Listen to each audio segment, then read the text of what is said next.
Hey, Greysteel Nation. Sully here with the Barbell Prescription, and things break. Pottery, political structures, projects, promises, and people. Being an athlete of aging offers, in the end, no immunity. Things break. This is the way of the universe. Wherever we look in nature, in math, in physics, in biology, in human affairs, we find that new orders of complexity and new layers of beauty are built on cracks that have appeared in the foundations. This broken symmetry initiates cosmic inflation, it guides embryonic development, it creates beautiful imperfections in crystal growth, it accompanies the phase transitions of matter from gas to liquid or liquid to solid. It participates in the formation of vortices and cyclones and other meteorological and geological phenomena.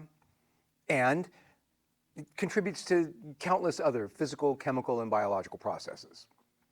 The concept even finds application in economics. Broken symmetry is thus an increasingly important part of our understanding of emerging and complex systems.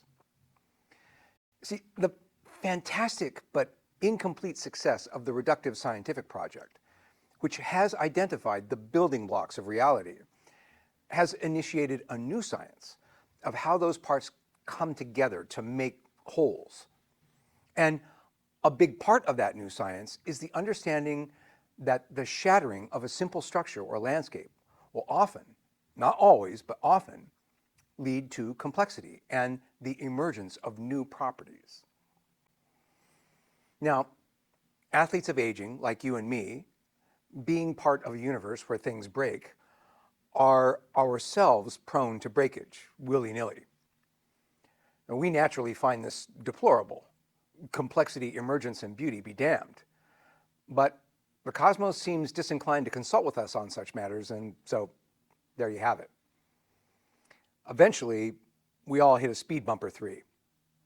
A femur or a wrist breaks in an auto or work accident, and now you have stiffness or a limp. Or a muscle belly tears during a pickup game or a hike or a set of deads, and now you've got deconditioning and a mobility issue. You have a vitreous hemorrhage in your eyeball for absolutely no damn reason at all, and now you got this frickin' streak in your visual field. Or a strand of DNA breaks in the middle of a region coding for a growth factor receptor or a cell cycle protein, and now you have lymphoma. Been there, done that, all that shit. That's broken symmetry. And now things will get complex, or at least complicated. A critical distinction likely to be lost on you if you are getting a long leg cast or radiation therapy. Humans love and are fascinated by symmetries. And the Western mind in particular seems to recoil from asymmetry and breakage. Much, if not most of our art and music celebrate the apparent symmetries in nature. But this is not universal.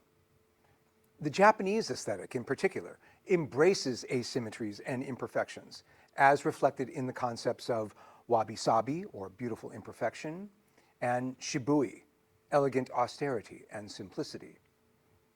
We see examples in the asymmetry of ikebana flower arrangements, the off-center composition of ukiyo-e woodblock prints, and even the layout of traditional Japanese gardens, which we might compare to the gorgeous but rigidly symmetrical structure of a royal garden from classical France at Versailles. One Japanese art that explicitly celebrates asymmetry is the form known as Kintsugi. Now, the two kanji characters for this word are kin, meaning gold, and tsu, meaning to mend, add, or connect. Kintsugi is the art of repairing broken pottery with a special adhesive lacquer mixed with powdered gold. This is not at all a prevalent feature of our tradition.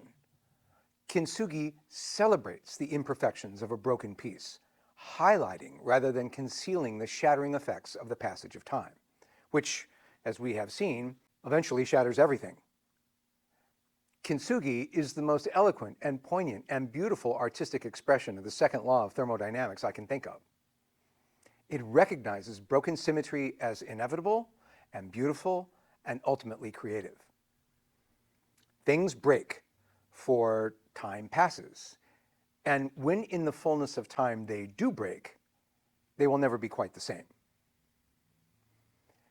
But they can heal, and in healing, they will take on a new complexity and character, and something novel and strong and beautiful will emerge. Now, I won't insult you by belaboring the symbolic resonance of the Kintsugi concept for the athlete of aging. I will only point out that with time, we don't just crack in the physical dimension. Our hearts break, our finances buckle, great fissures open up in our relationships and in our self-identity, in our purpose and meaning, in our views of the future and the past.